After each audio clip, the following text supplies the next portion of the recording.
Y ya vinimos a modo país y vamos a estar con nuestra primer entrevista de la mañana. Tenemos con nosotros a Gonzalo Sibila, él es diputado socialista del Frente Amplio, obviamente un sector dentro del Frente Amplio que tiene larga trayectoria, pero que hoy en día estamos viendo como en una situación ahí de luchar con cada voto y a su vez apoyando el plebiscito de la seguridad social, lo que también ha implicado un montón de connotaciones para lo que es el Partido Socialista. Buenos días, bienvenido. ¿Cómo estás, Gonzalo? Un gusto estar acá, gracias por invitarme. ¿Cómo viene la campaña? Bien, intensa, ya en la recta final, metiéndole. Muy tremendo. Bien. Bueno, queremos arrancar con esto de cómo viene el Partido Socialista. Hemos visto los resultados después de las internas, también allí se esperaba que hoy día el Frente Amplio en general estuviera como más cómodo con los números, se ha ido quedando un poco más igualado, según las encuestas, ¿verdad?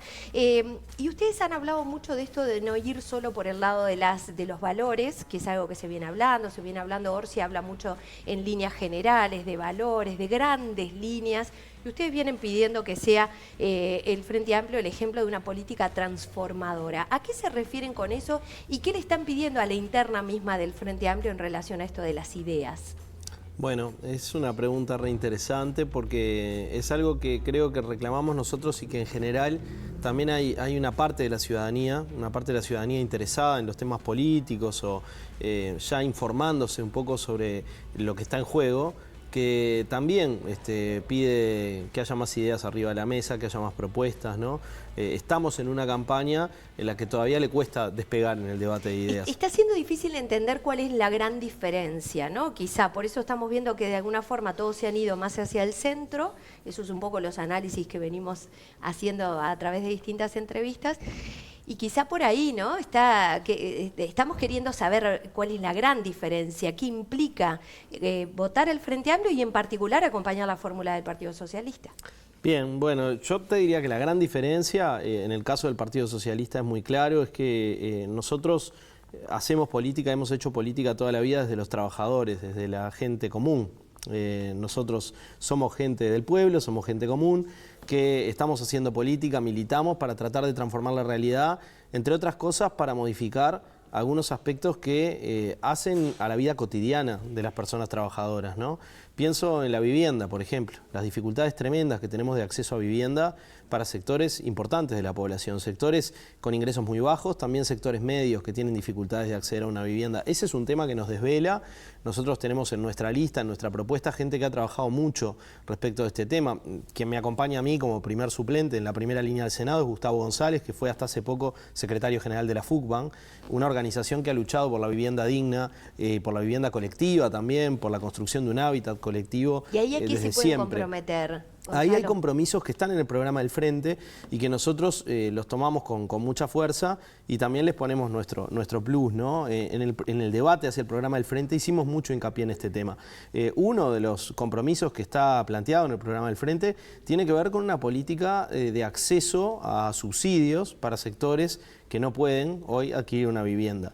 Esto tiene distintas modalidades, ¿no? Por un lado, desde el punto de vista del crédito hipotecario, para sectores que tienen dificultades para acceder.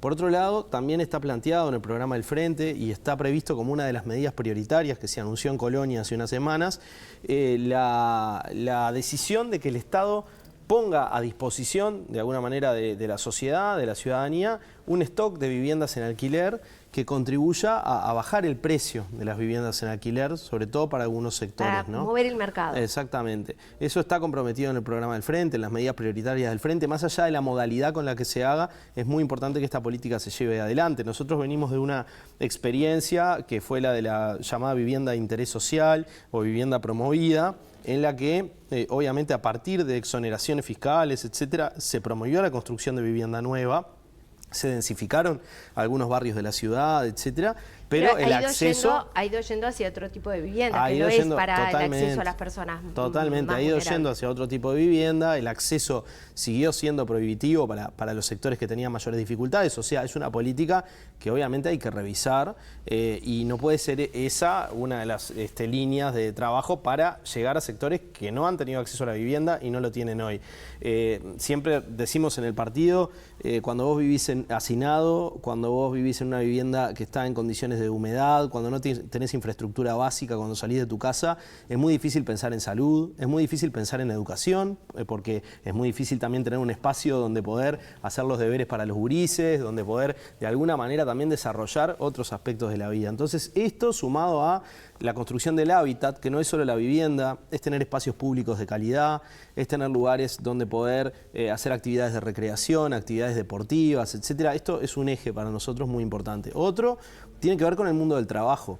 Estamos asistiendo a una desregulación del mercado de trabajo a través de la incorporación, por ejemplo, de aplicaciones, de plataformas.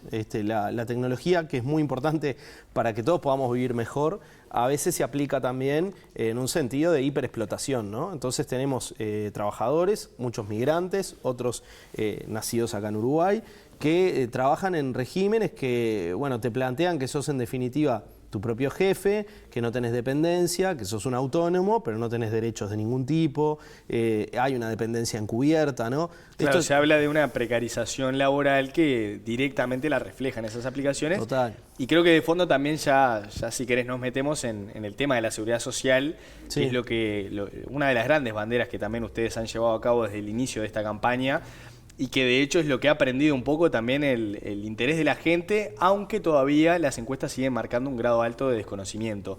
Te pregunto, ¿qué sensación te genera que Carolina Cose directamente, que hoy es la candidata a vicepresidenta junto a la fórmula de Yamandú Orsi, sea la persona que vos apoyabas en la interna y que hoy ya no acompañe esa propuesta de plebiscito de la reforma de la seguridad social? Bueno, nosotros transitamos un camino con Carolina hacia la interna en el que ella nunca asumió un compromiso de apoyar esa papeleta, esa propuesta, ¿no? En la medida que lo firmó, ¿no? No, recuerdan que ella expresó claramente cuando firmó que eso no significaba un apoyo a los contenidos, al fondo de la propuesta, ¿no? Sino que estaba firmando para habilitar un debate, bueno, una serie de consideraciones ahí en esa nota. Nos pareció que en ese momento su firma había sido un hecho importante cuando estábamos justamente juntando las firmas. Luego ella tomó la decisión que tomó, es su decisión, nosotros no la compartimos, obviamente. Ahora, Hoy, ¿cuánto pesa hoy que no lo esté apoyando formalmente?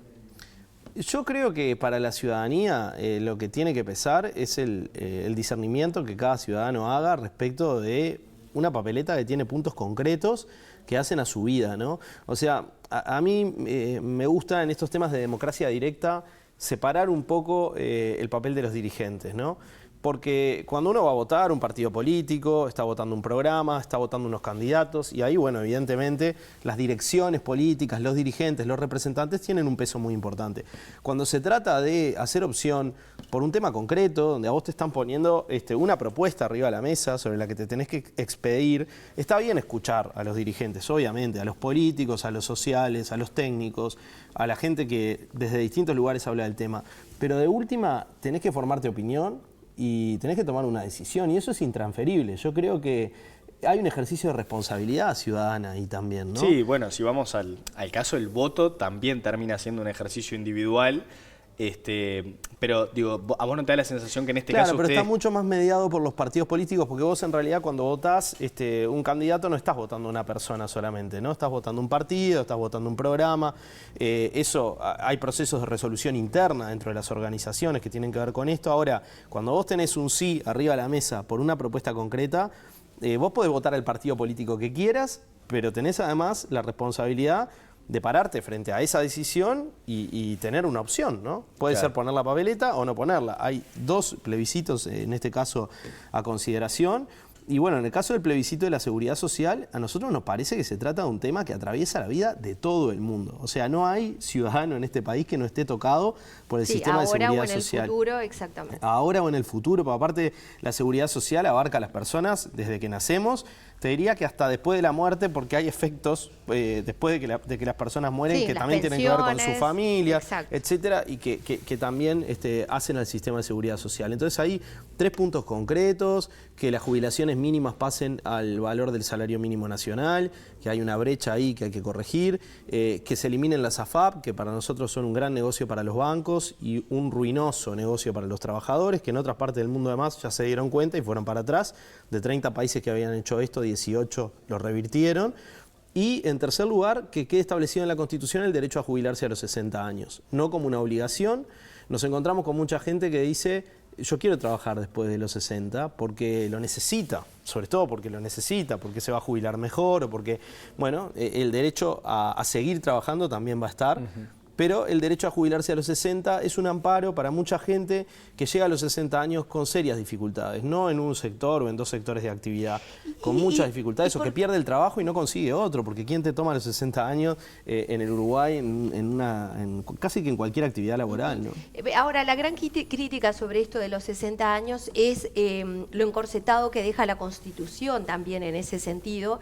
Sin embargo, incluso dentro del Frente Amplio hay fuertes posiciones en cuanto a que se podría cambiar a futuro, no estar de acuerdo con la reforma actual, pero que se podría cambiar a futuro de una forma legislativa que es mucho más flexible. ¿Por qué ustedes consideran que no, que tiene que quedar en la Constitución? Para nosotros es una garantía para los trabajadores. Primero yo le diría a la ciudadanía... ¿Y no los encorseta? Voy a eso. Yo le diría a la ciudadanía primero, tenés la posibilidad con tu voto de definir que este derecho quede establecido. Si la decisión de si querés delegarlo en que otros lo resuelvan es lícita, ¿no? O sea, mejor que lo resuelva el Parlamento, podría decir alguien.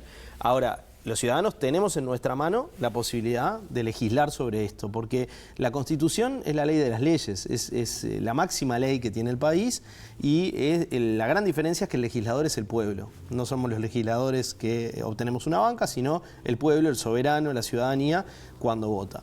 Entonces, en este caso, tenés la opción de hacerlo. Uno podría decir, mejor lo delego a que lo haga otro. ¿Por qué? Por temas vinculados a los cambios vertiginosos que hay en la sociedad, en el mundo del trabajo. Eso puede llevar a que haya que hacer ajustes, etcétera. Bueno, nosotros lo que decimos es, va a haber muchas cosas para ajustar en la sociedad. Lo que nosotros vemos, y lo vemos históricamente, es que siempre que hay que hacer un ajuste de algún tipo, se carga sobre los trabajadores. Se carga sobre la vida de los trabajadores, sobre el ingreso de los trabajadores. Entonces, poner un límite a eso nos parece que es una cosa sensata. No quiere decir que no se pueda modificar en el futuro. Se va a poder modificar, pero para modificarse se va a necesitar el visto bueno de los propios trabajadores. Es decir, nos van a cambiar las reglas de juego. Ahora se habla de reglas de juego. Nos cambiaron las reglas de juego a los que estamos trabajando, habiéndonos prometido que no lo iban a hacer, además, ¿no, verdad? Pero nos cambiaron las reglas de juego. Bueno, si nosotros no queremos que nos cambien la regla de juego cada vez que a un gobierno, sea cual sea su signo, le parece que hay que hacer un ajuste de algún tipo, establecer garantías en la Constitución nos parece que es algo muy sensato. Luego, si se quiere modificar, lo que va a tener que pasar es que se va a tener que abrir una discusión, y va a ser la ciudadanía la que va a tener que expresar.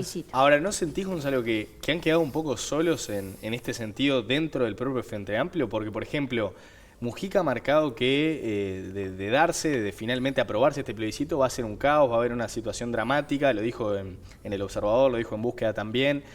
Hay sectores que claramente han marcado una postura a favor, en contra, perdón. 111 economistas y técnicos que firmaron también un documento en contra. ¿No sentís que de cierta forma ustedes han quedado aislados en esta propuesta? A ver, si nosotros nos vamos a regir por los dichos de cada uno o por los dichos de Pepe, etcétera. No, pero te hablo del sistema político en general, muchas veces hemos tenido discrepancias y aparte conocemos también a cada uno de los actores cómo se expresa, cómo se manifiesta. Y bueno, le damos la trascendencia que tiene, ¿no? a esos pronunciamientos, son importantes, cada uno tiene su opinión, lo dice, hay opiniones por ahí más fundadas, más argumentadas, hay otras que son más bien declaraciones a partir de una sensación, una percepción o una forma de ver el tema, son todas respetables. Nosotros tenemos una posición clara y nosotros empezamos a hacer política en el Uruguay como partido en 1910, más solos que el uno, podría decir alguien, ¿no? Porque el primer partido de izquierda en Uruguay, el primer partido que puso a alguien representando los intereses de los trabajadores en el Parlamento. O sea que estamos acostumbrados también a ir con nuestras ideas y no nos sentimos solos porque la verdad es que la recepción que tenemos en la gente con el tema de la papeleta es muy buena. Te diría que hoy cuesta más hablar de la campaña electoral en términos de candidaturas o de partidos que hablar del plebiscito. Vos vas a una feria, a un barrio, a una actividad y te pones a conversar con un vecino sobre los 3 puntos de la papeleta y la gente engancha enseguida porque en realidad son cosas propias de su vida cotidiana. Creo que incluso hay una suerte de voto silencioso, es un poco aventurado decirlo, pero creo que hay gente que no está manifestando de forma muy explícita que va a votar el sí, pero que cuando se pone en contacto con el texto de la papeleta, con los puntos de la papeleta, te dice, sí, yo esto lo voto, ¿cómo lo voy a votar? Capaz que tengo dudas de lo que voy a votar en la elección presidencial, te dicen algunos, pero claro. Esto lo voto. Lo último, perdón, sobre este tema. Te pregunto a propósito del posible escenario de que no salga el plebiscito, en ese diálogo social que plantea el Frente Amplio.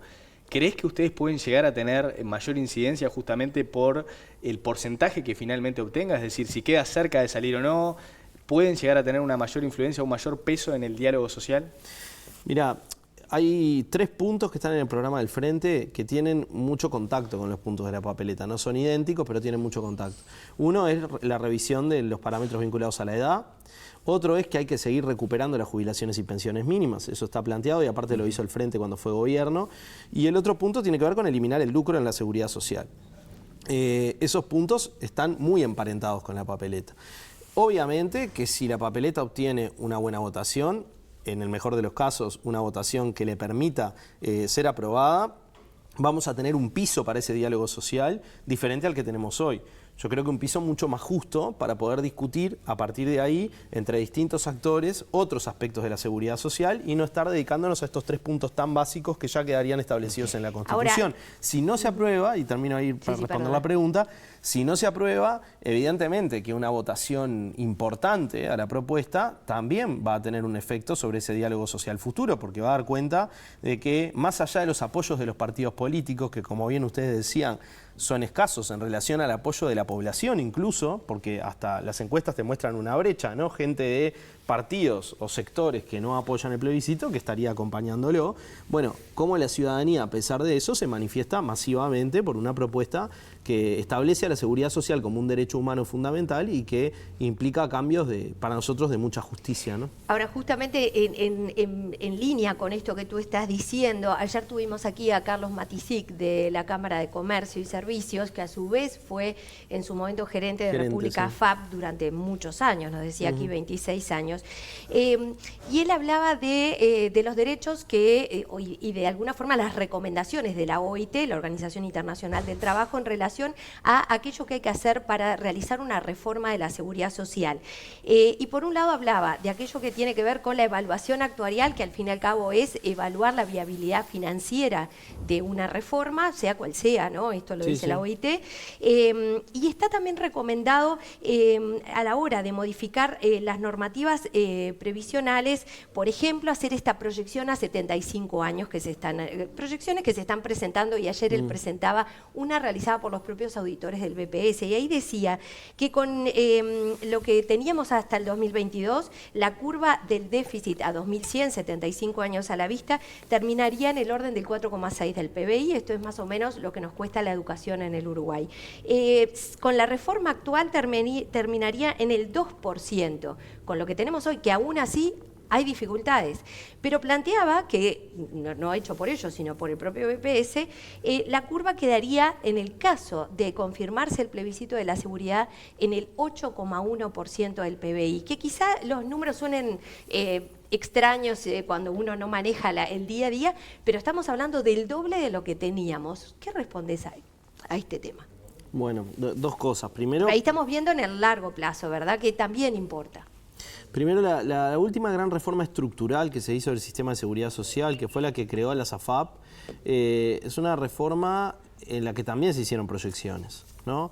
Estaba Saldain en ese momento también liderando de alguna manera el proceso técnico de elaboración de la reforma, y esas proyecciones planteaban un escenario que no se confirmó en la realidad. O sea, las SAFAP se crearon en Uruguay supuestamente para resolver un problema financiero de la seguridad social, y no solo no lo resolvieron, sino que el problema se agravó.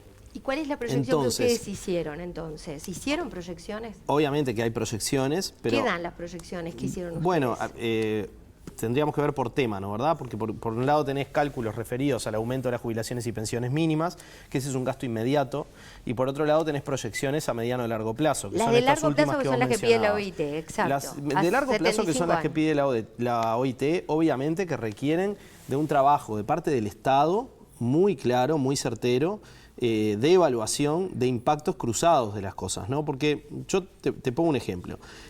Vos aumentás jubilaciones y pensiones mínimas, ¿no? Es algo que se va a hacer con uno de los puntos que establece la papeleta.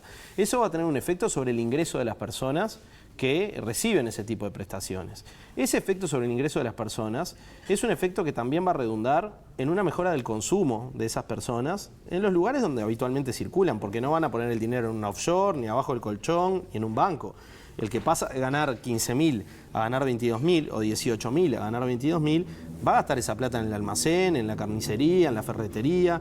Esa es una evaluación que también es importante hacer porque eso va a ser actividad económica, por lo tanto va a ser recaudación para el Estado. Cuando se habla de la caja del Estado o de la caja del BPS como una caja a la que solo entran los aportes patronales o de trabajadores y lo que salen son las jubilaciones o las pensiones, se omite una parte importantísima de la realidad, ¿no? La Constitución dice que, entre otras cosas, el BPS tiene que ser financiado también con aporte de rentas generales. Pero voy a algo más. Decía, se crearon las AFAP proyectando que iban a resolver un problema financiero que no resolvieron, ¿no? ¿Verdad? Entonces, los mismos que hicieron aquellas proyecciones, hoy están haciendo estas. Nosotros establecemos, para empezar, una desconfianza respecto de esas proyecciones, no porque las hayan hecho mal necesariamente, sino porque pasaron cosas en el medio. Un país a 50 años, a 75 años, en un mundo con cambios vertiginosos. ¿Quién se podía imaginar la pandemia? ¿Quién se podía imaginar la guerra comercial entre China y Estados Unidos? Claro, o sea, es absolutamente imponderable. Pero supongamos que las queremos hacer, las cuentas. Yo hay una cuenta que también me gustaría que hiciéramos con la ciudadanía, y esto nosotros lo calculamos, lo calcularon técnicos obviamente, ¿no? Son datos que surgen del Estado también, porque no nos podemos manejar con datos de otra fuente. El Uruguay todos los años le transfiere alrededor de 1.400 millones de dólares a las AFAP. 1.400 millones de dólares a las AFAP. A su vez, tiene que pagar al BPS, tiene que financiar al BPS con una asistencia financiera de 500 millones de dólares. Es decir, hay 1.500 millones de dólares de aportes de los trabajadores que no van al BPS, van a una empresa privada, y el Estado a su vez está poniendo 500 millones de dólares todos los años en el BPS para reparar un déficit. Claro, pero estábamos hablando de que ¿No? el déficit igual tiene que ver con otra cosa, que tiene que ver con las jubilaciones y cómo se calculan. Pero No, tendríamos que profundizar ahí muchísimo, también tiene no que nos da ver el con los tiempo. ingresos, porque si tú tenés más ingresos de trabajadores activos, el déficit se reduce. De hecho, ¿por qué se aumenta la edad jubilatoria? Para que haya más ingresos de trabajadores activos. ¿Ustedes consideran, Si en vez de aumentar la para edad que se pueda entender jubilatoria, rapidísimo, porque nos tenemos Sí. que ir, ustedes consideran que es sostenible? Consideramos que es sostenible, pero además consideramos que, insisto, si vos estás sacando 1.500 millones de dólares, 1.400 de aporte de los trabajadores para llevarlo a una sociedad anónima, de esos aportes el 20% ni siquiera van a la capitalización del trabajador, van a una póliza de seguro y van a una comisión que se cobra a la FAP. Solamente rescatando ese 20%, vos ya estás prácticamente abatiendo en un 60 o 65% el déficit del BPS. O sea que no son tan lineales las cosas, ¿no? El tema es cuando vos no querés mover los parámetros complejo. estructurales, ¿no? Gonzalo, ¿qué lista tenés para así la gente que los quiera votar los puede La seguir? lista 90, la histórica lista del Partido Socialista. Exacto. Vamos con Mónica Xavier al Senado y con un conjunto de compañeros y compañeras que representan también distintos sectores de actividad, de militancia social, política, etc. Muchas gracias, Muy bien. Gonzalo. Ha sido Gracias un a gusto ustedes. tenerte por aquí. Seguiremos conversando de cara a las elecciones.